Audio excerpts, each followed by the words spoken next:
ഓം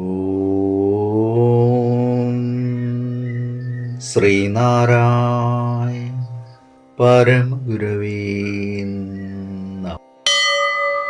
സുപ്രഭാതം. 1758 ദിവസമായ ഇന്ന് 2026 മാർച്ച് മാസം 8 തീയതി ഞായറാഴ്ച.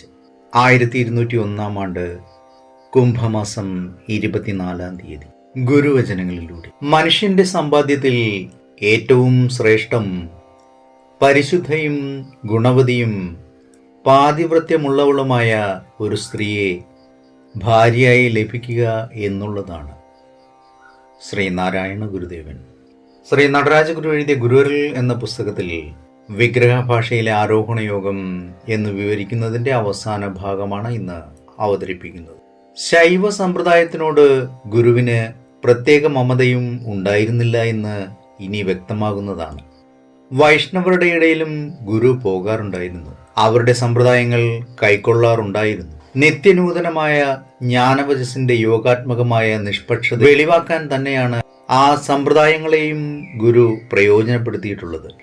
മനസ വാച കർമ്മണ ഉള്ള എല്ലാ വൃത്തികളിലും അന്തർഗതമായിരിക്കുന്ന അനിവാര്യതയെ അംഗീകരിക്കുന്നതും എന്നാൽ യാദൃശ്ചികമായി സംഭവിക്കുന്നവയെ നേരിടേണ്ടി വരുന്നതിലുള്ള സ്വതന്ത്ര ബുദ്ധിയെയും ഇച്ഛാ സ്വാതന്ത്ര്യത്തെയും ഉദ്ഘോഷിക്കുന്നതുമാണ് ഗുരുവിന്റെ ഈ യോഗാത്മകമായ നടുനില.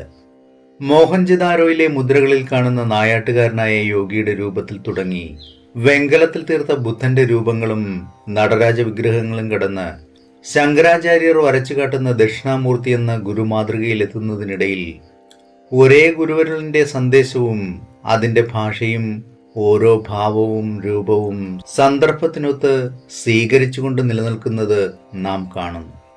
നമ്മുടെ കാലത്തെത്തുമ്പോൾ നാരായണ ഗുരുവിൻ്റെ അരുളിലും അനുഷ്ഠാനത്തിലും അതിന് വീണ്ടും മൂല്യനവീകരണം സംഭവിക്കുന്നു. ഏവർക്കും നന്മ നിറഞ്ഞൊരു സുദിനമായിരിക്കട്ടെ എന്ന് ആശംസിച്ചുകൊണ്ട് നിർത്തുന്നു. നന്ദി, നമസ്കാരം. ഗുരുധർമ്മം ജയിക്കട്ടെ. ശബ്ദം നൽകിയത് സുജീഷ് മഹേശ്വരി.